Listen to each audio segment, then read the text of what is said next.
Good morning, Father Leo. Good morning, Ann. Nice to Yeah, sit here with you today. it's very nice to be sitting here with you too.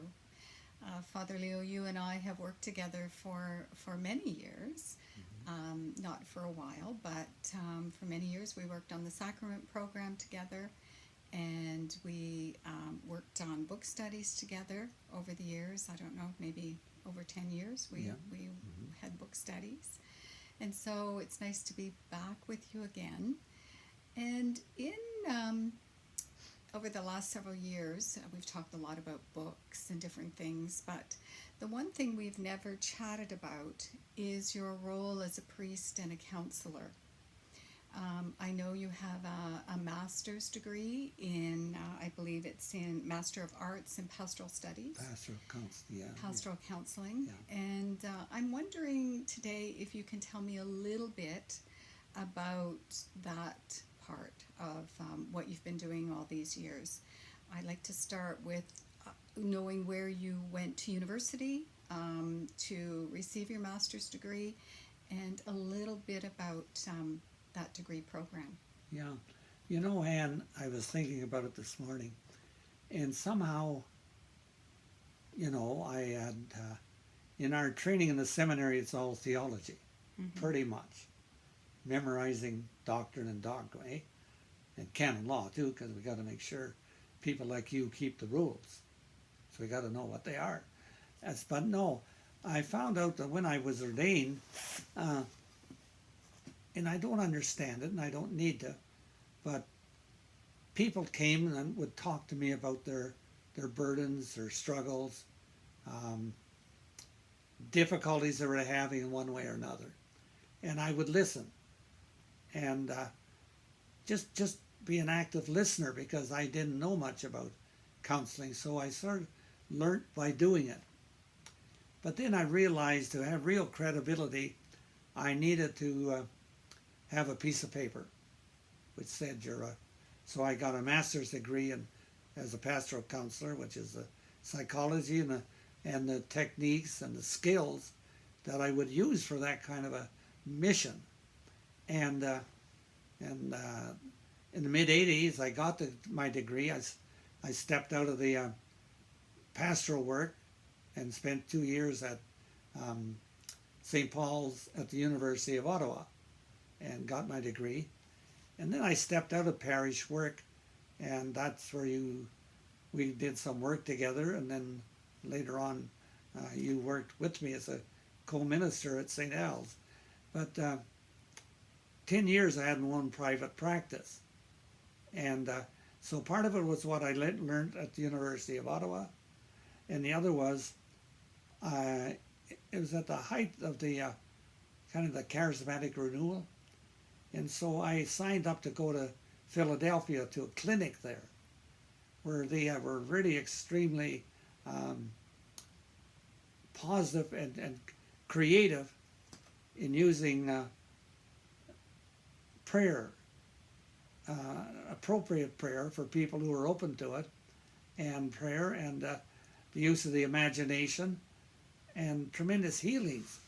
And so that's where I came in contact with the whole idea of inner healing, the healing of memories, the healing of life's hurts that were buried deep within people, and through counseling, they were able to bring those to light and talk about them and talk about the trauma and the pain and the struggles they were having in the inner world.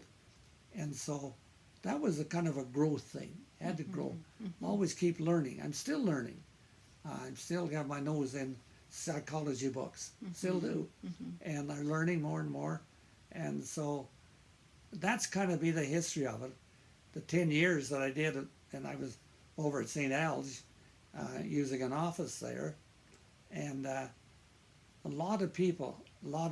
And they taught me an awful lot about the human struggle, about what it is to be human, uh, the difficulties along the way, and their desire for healing, the desire to think that life has got to be easier, life has got to be better, and And I was always grateful that I played a very small role in that kind of healing and new beginnings for people. Mm-hmm.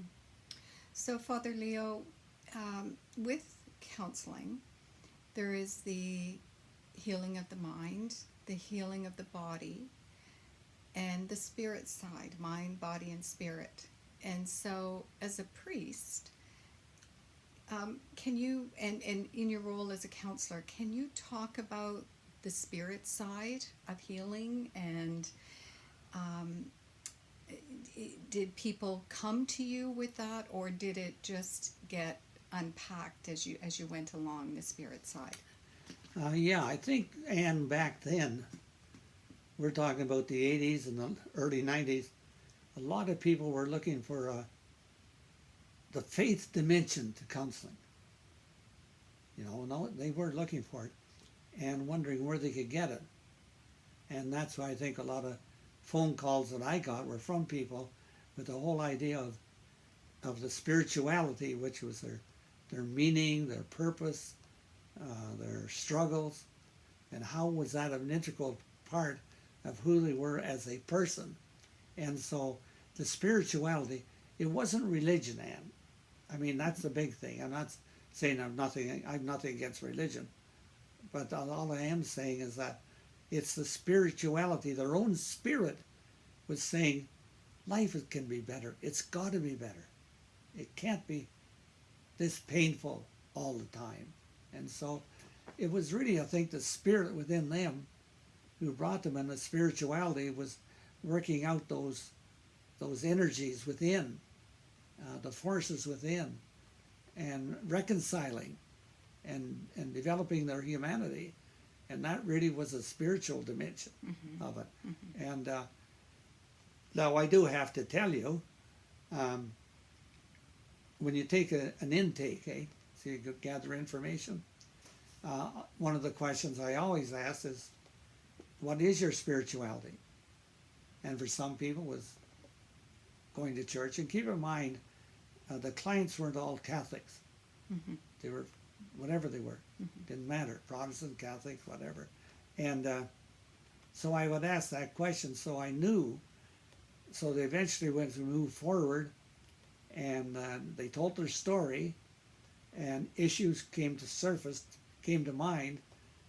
Then I would ask them that, given if they wrote or give me an answer that they were faith people of some dimension, then I'd ask them about, were they open to prayer? And so that became an integral part of it, and that's part of what I learned in Philadelphia, mm-hmm. was how to integrate faith or prayer, more accurately, with science, mm-hmm. with the science of psychology. So that's what I learned in Philadelphia, was that integration, how both work together, yes. rather than just science of psychology, but science and faith. But by faith I mean mostly trust or spirituality, that their belief in God somehow said, I can grow, I can be transformed, life can be better for me. So that was, mm-hmm. They came with a sense of, even though they weren't conscious of it, it came to their consciousness that, yeah, they were very open to prayer. And sometimes I would give them a scripture passage which would speak specifically about the issue they were dealing with. I'll give an example. Somebody who might be dealing with struggling with low self-esteem, struggling with feeling loved and lovable, I would give the passage from Isaiah 43, where I'd have them read their own name into the passage. In my eyes you are precious. I love you. Isaiah the prophet, chapter 23.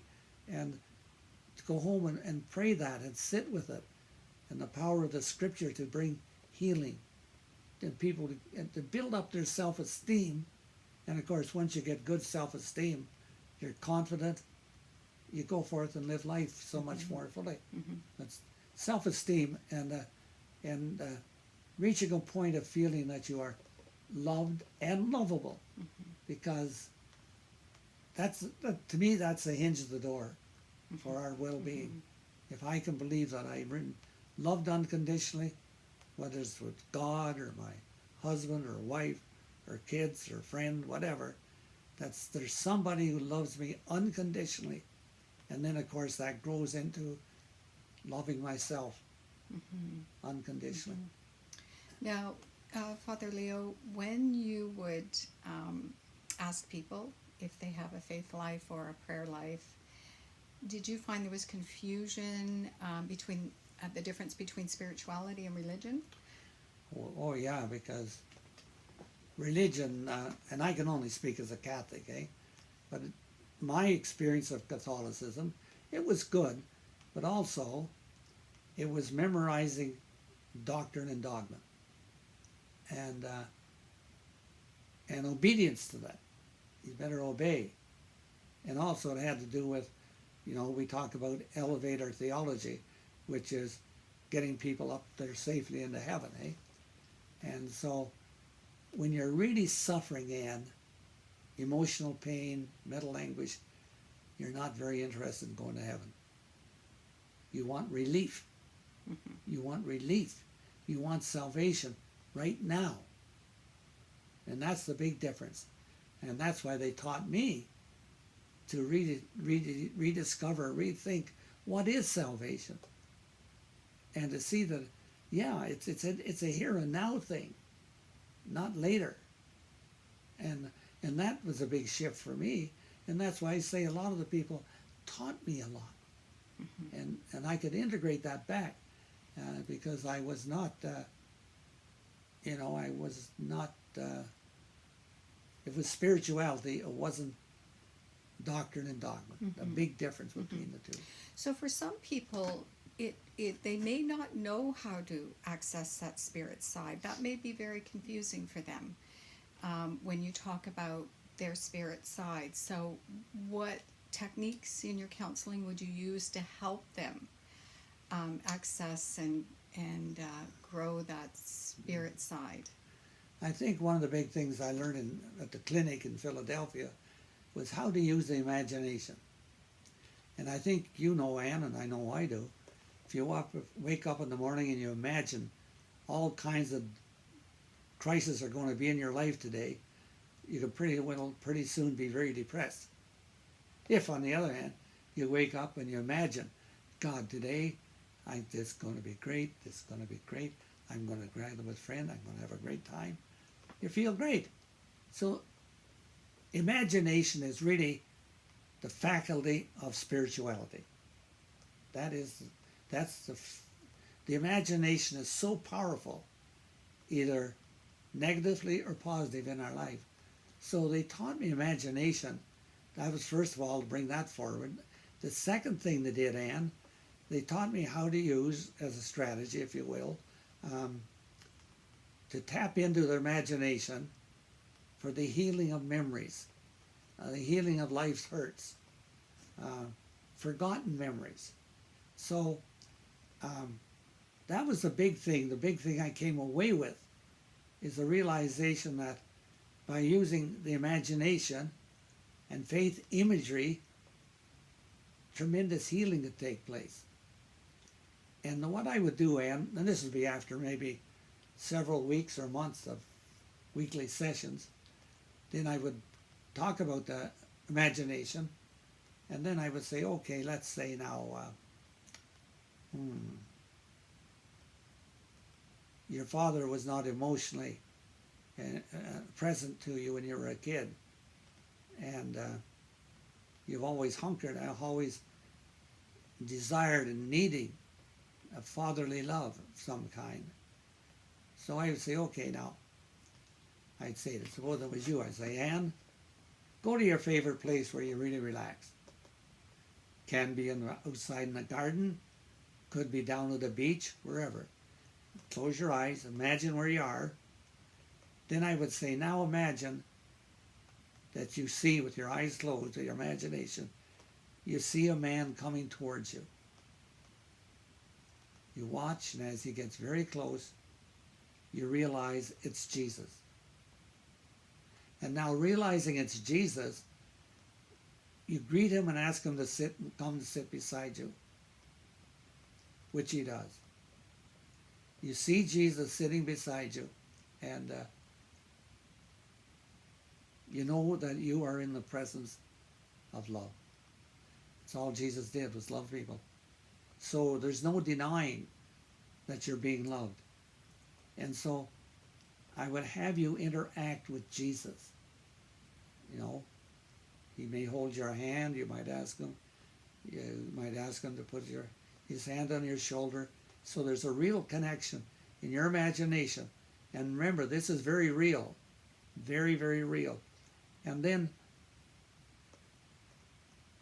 you would talk to Jesus, pour out your heart to Jesus on this one issue. And Jesus then would speak to you, not just with words, but with his body. You know, with a hug or holding your hand or some way, he would speak to you about love, and that pouring his love into your mind and heart and soul. And in going to the memories, say, of where your father wasn't able to show his love, and going to the void, going to that place of emptiness and filling it with love. And we would take quite a bit of time doing this, Ann, no hurry. And then I would always tell the person when we started, when you've completed the exercise, come back into the room, open your eyes, and be with me.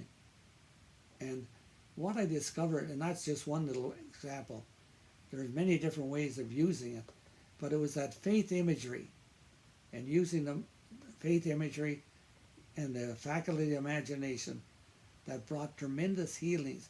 It wasn't that people forgot, but it was the taking away of the pain. Mm-hmm. Taking away the pain. Mm-hmm. So people would still remember, yeah, my dad wasn't able to be emotionally present to me, but my void has been filled with the love from God, the love from Jesus, and I feel okay about that now. Mm-hmm. I'm at peace. Yeah. Now, Leo, you mentioned in your counseling it wasn't always just people from the Catholic tradition. Yeah. What about people that had trouble really accessing that faith imagery? That is not part of their background, or... Yeah, well, that's true, you know, and it was a real struggle at times to find somebody that they knew loved them unconditionally, and that was always a problem. Always a problem. And sometimes, you know, I had to stand in for Jesus, you know, because by the time we get to this, I knew the person, and there's a relationship develops, and that's what makes counseling work. Mm-hmm. If there's no relationship, it's not going to work. Mm-hmm.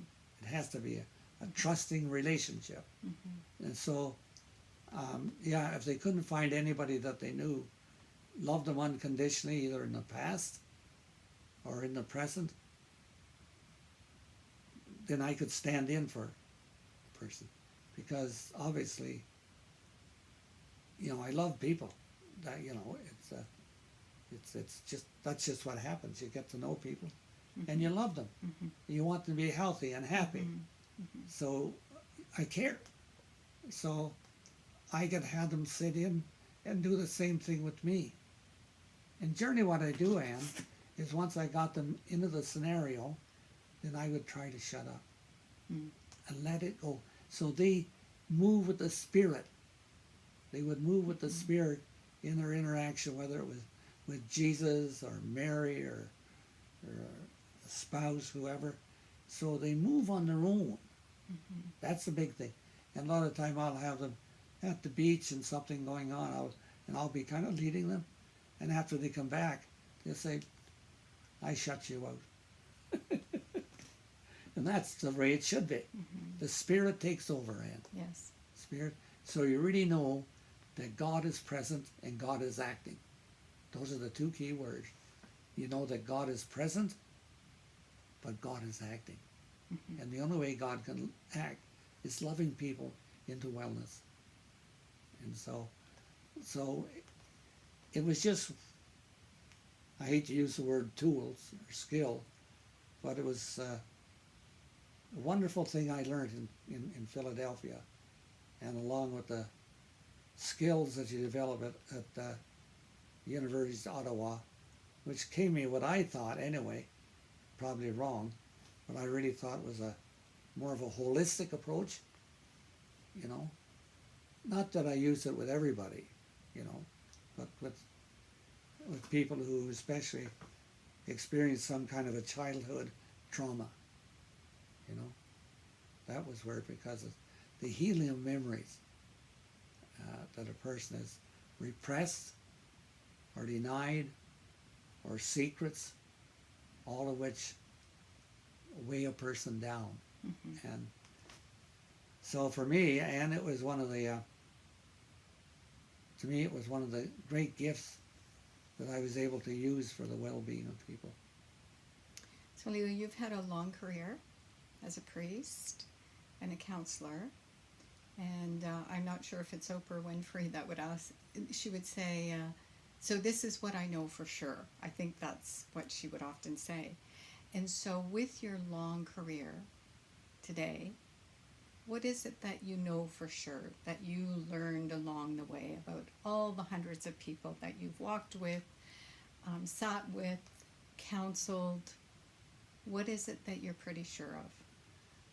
I guess the first thing I would say, Anne, is I know for sure that God is love. I know for sure that God loves every one of us unconditionally. That's one of the things I'm sure of. I'm not sure of very many things, Anne. That's one thing I'm really sure of God's presence and action in our life. And that's God is loving us. I think of God as a verb. Loving us, loving me. And because if I'm going to act in a loving way, I have to have a sense I'm both loved and lovable. And that's the big thing that I've come to several years ago. I think the other thing I know for sure is that God wants to heal people. Certainly the Gospels show us how often Jesus healed people. Or he said, your faith has healed you. One way or another, it was an interaction with Jesus. So I know for sure that if Jesus brought into this kind of a interaction with somebody, that there can be the healing of life hurts, of the loosening of secrets, the healing of painful memories. I know that for sure. Mm-hmm. That I will take to the bank, as they say. Those are two things I know for sure. Yeah. And I guess the last thing I'd say, Anne, is I know the tremendous resilience of people. People who have either in the past or in the present moment are carrying fantastic burdens, pain, uncertainty, and struggles. The resilience of people. I see that. The goodness of people. And you know, Anne, of all the years I've worked, 61 years I think it is, in all those years I never met a bad person. Yeah. Never met a bad person. You know? Like myself, there are some that did bad things, but so do I, so no bad that's okay with me. Mm-hmm. I know that God couldn't care less. You know? But, and the resilience of people and how, like, I know what, like, I'm overwhelmed with the goodness of people. People are so good. And even, you know, we used to go to prison every month and visit in the prison. And once you got to know those prisoners, then you realize that intrinsic goodness. Mm-hmm. They were good. Mm-hmm. Intrinsic goodness. Yeah, they did bad. We call them bad things, crimes. But they say to know somebody is to love them. And one of the saddest days of my life was when we walked out of the gates of that prison knowing we weren't going back. Because I had friends in there. Mm-hmm. And I knew I'll never see those friends again. It was a sad day for me. So, Father Leo, that intrinsic goodness of people, you and I have talked about books for years. We've read lots of books and had lots of discussions around books. Is there one book that you could recommend in all of your readings that you would recommend to people just to pick it up, because it talks about that intrinsic goodness of people? It talks about how we treat each other. Yeah, one I think of as Girard, but written by René Girard, and he wrote about scapegoating. And I think that if we realize of how we, in our culture, scapegoats people, and how that scapegoating is revelatory of what's going on inside me. That my external world is an expression, a manifestation of my inner world. So if I'm scapegoating you or somebody, that scapegoating is a projection of something inside myself. And so I think that the work by Girard on scapegoating would be one. And I think the other would be Sanford's book on the healing of our shadow. A lot of shadow stuff, which is much like the scapegoating, but it's the shadow stuff. And, and that's why we talk about spirituality, Ann. What is spirituality? Is it going to Mass every Sunday? Well, that might be for some people, but it's how we live is our spirituality. And how do I live, and how do I... Not everybody has trauma in childhood, eh? Right. Maybe it's only in adults that we start to have problems. Not problems, but issues. Others from childhood. So it's to me, it was to bring healing back into the church. In the very early church, the community offered healing to people. But then once we got well established, it kind of fell off the table. And you know as well as I do, kind of how direction the church took. And I think with the charismatic renewal, they came back. And again, I think in many ways, again, it's dropped off the table. You know, it's still that thing of salvation, elevator theology, get you up to heaven. And I'm not sure that most people really, when they're suffering, are thinking of heaven. I don't think so. I think, how do I get through today? Yes. Yeah. And how can we, as a priest with psychology, is how can I minister in a way to help people get through today and tomorrow and alleviate some of the burdens, some of the pain, and I guess that's what has motivated me all those years. And what a gift to people. Yeah. So it's been good, Ann. I think the wisest thing I ever did was to get the 2 years off to go to university, and the clinic in Philadelphia. Between the two of them, they really did help me in many, many ways to minister to people. I see it as a ministry to people. Yeah. And you're still counseling a little bit today. Still doing it, yeah. Still doing That's it. great. Just won't let go a good thing, eh? Yeah. Well, it's always great chatting with you, Leo. I've learned a lot, as I always do, from our discussions, our chats, and I look forward to our next book study at some point, whatever that might be. Right. And thank you so much for this morning. Okay. Well, thank you, Ann. You're welcome. It's been always nice, and yeah. Okay, well, that's it, folks.